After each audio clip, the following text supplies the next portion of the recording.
Mon Seigneur et mon Dieu, je crois fermement que tu es ici, que tu me vois, que tu m'entends. Je t'adore avec profonde révérence. Je te demande le pardon de mes fautes et la grâce de faire avec profit ces 10 minutes de prière. Marie, ma Mère Immaculée, Saint Joseph et mon ange gardien, intercédez pour moi. À l'approche de la Noël, et pour préparer cette fête, l'Église nous propose toute une série de textes qui nous montrent comment diverses personnes ont préparé la venue du Seigneur dans leur vie et dans la vie des autres personnes. Aujourd'hui, le Christ lui-même va nous parler de Jean-Baptiste. Je vous le dis, parmi les hommes, il n'en est pas existé de plus grand que Jean-Baptiste, dit Jésus. Et cependant, le plus petit dans le royaume des cieux est plus grand que lui. Depuis le temps de Jean le Baptiste jusqu'à présent, le royaume des cieux subit la violence et des violents cherchent à s'en emparer. Tous les prophètes ainsi que la loi ont parlé jusqu'à Jean. Et si vous voulez bien comprendre, le prophète Élie qui doit venir, c'est lui, celui qui a des oreilles, qui l'entende. Ce que Jésus veut te dire aujourd'hui, c'est que Jean le Baptiste est le premier violent qui veut s'emparer du royaume de Dieu. Et en fait, il se fait violence à lui-même et il demande aux gens aussi de le suivre dans cette violence à nous-mêmes que nous devons faire, c'est-à-dire en quelque sorte lutter contre notre tendance à rester sur terre, à nous accrocher aux choses de ce monde et à ne pas monter vers les cieux. Ça me rappelle qu'un jour, quand je travaillais à l'université, il y avait une secrétaire qui avait comme hobby de monter en montgolfière. Et pour cela, elle nous a expliqué un jour comment il fallait faire pour décoller, pour monter dans les cieux. Il fallait bien entendu gonfler le ballon à air chaud, parce que l'air chaud est plus léger que l'air froid dans l'environnement. En fait, ça, c'est le principe d'Archimède. Tout corps plongé dans un fluide subit une force verticale dirigée de bas en haut et opposée au poids du volume du fluide déplacé. Cette force est appelée justement la poussée d'Archimède, qui contrecarre la force de gravitation.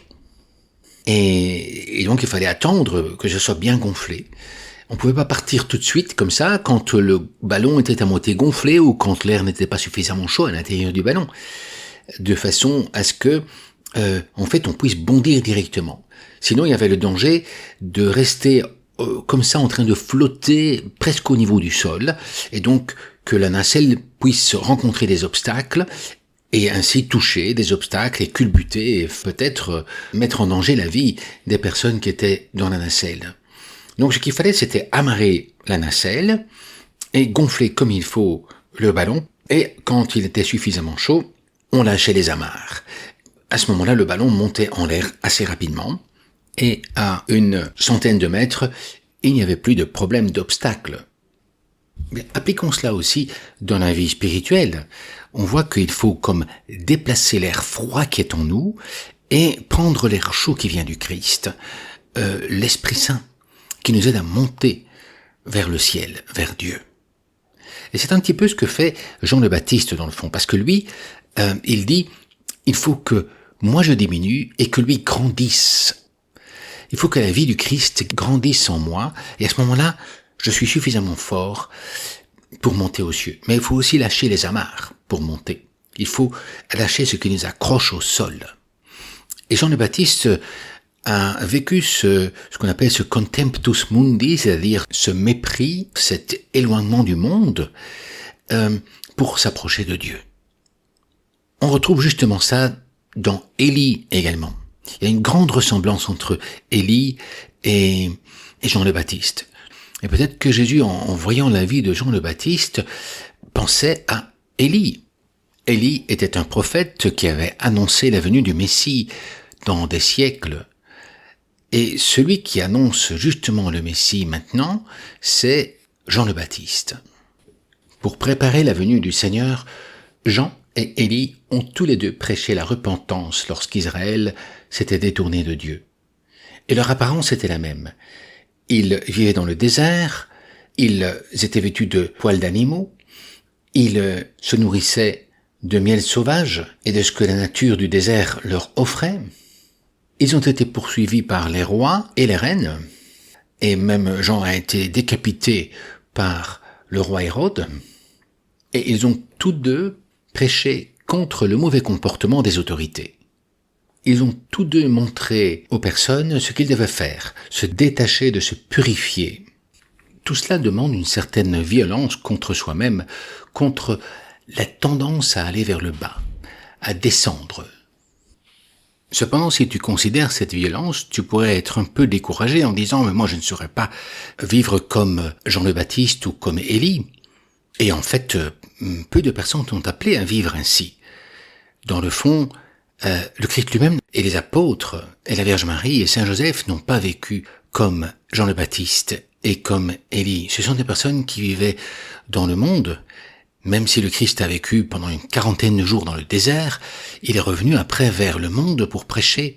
Néanmoins, on voit toujours la même idée fondamentale. Il faut savoir se détacher de tout ce qui nous éloigne de Dieu et s'attacher à ce qui nous rapproche de Dieu. C'est-à-dire prendre l'air chaud qui vient du Christ, qui nous attire vers le ciel, vers Dieu. Le danger, ce n'est pas d'être dans le monde, mais d'être mondain, d'appartenir au monde, alors que nous devons appartenir à Dieu, toi et moi. Le Christ dira d'ailleurs, « Père, je ne te demande pas de les retirer du monde, mais de les préserver du mal. Ils ne sont pas du monde, tout comme moi je ne suis pas du monde. » Tout cela est bien expliqué par le curé d'Ars, lors d'une homélie pour la Toussaint.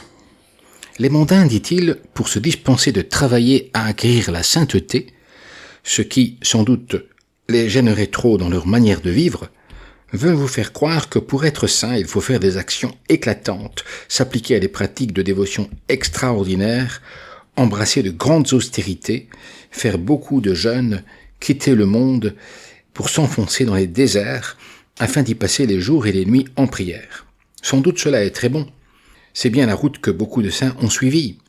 Mais ce n'est pas ce que Dieu demande de tous. Non, ce n'est pas ce qu'exige de nous notre sainte religion. Au contraire, elle nous dit « Levez les yeux et au ciel et voyez si tous ceux qui en remplissent les premières places ont fait des choses merveilleuses. Où sont les miracles de la Sainte Vierge, de Saint Jean-Baptiste, de Saint Joseph ?» L'important est de vivre pour Dieu, avec Jésus, être suiveur de Jésus. Et ça demande une certaine violence entre tout ce qui nous éloigne de lui. Le premier désir que l'on ait, c'est de servir Dieu, en toutes circonstances, dans notre travail, dans nos loisirs, dans nos rapports avec les autres. Toujours mettre Dieu à la première place. Et c'est un peu l'idée que Saint Jean de la Croix, que l'on fait aujourd'hui, a voulu mettre en œuvre. Lui, il a vécu, on pourrait dire, un peu comme Jean le Baptiste ou Élie. Il a voulu appliquer la réforme des pères Carmes, comme Sainte Thérèse d'Avila avait fait pour la branche féminine. Et il a eu une opposition énorme parmi les pères Carmes. Il a été mis en prison, il a été flagellé, il a été torturé, excommunié invalidement, alors qu'il obéissait aux légats pontificaux. Mais dans sa prison, il a connu différentes expériences mystiques qui ont été extraordinaires, parce qu'il a parlé beaucoup de ce qu'il fallait passer par la nuit. On observe davantage une lumière lorsqu'elle brille dans la nuit, plutôt qu'en plein jour. La nuit de la foi, c'est justement de ne pas voir complètement l'action de Dieu en nous, et de savoir dépasser le doute en faisant confiance à Dieu.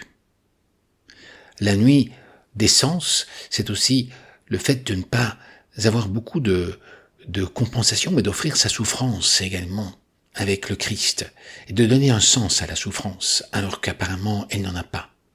Et finalement, découvrir que c'est par la croix du Christ, que l'on devient vainqueur.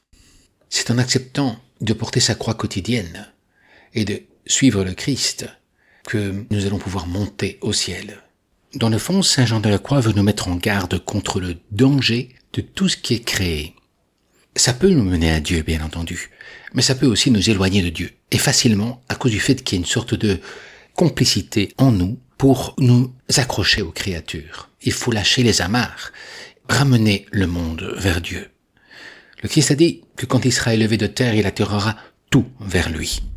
Et il le fait en particulier à travers ceux qui le suivent et qui prennent leur croix quotidienne. La créature qui a fait ça le mieux, c'est la Vierge Marie. Elle qui a été hyper préparée, poussée par le souffle de l'Esprit Saint pour faire venir le Christ dans le monde. Qu'elle nous aide également à nous préparer pour recevoir le souffle de l'Esprit Saint qui nous pousse vers le haut, qui nous mène vers le Père et le bonheur éternel. Je te remercie, mon Dieu, des bonnes résolutions, des actes d'amour et des inspirations que tu m'as communiquées dans ces 10 minutes. Je te demande de m'aider à les mettre en pratique. Marie, ma Mère Immaculée, Saint Joseph et mon ange gardien, intercédez pour moi.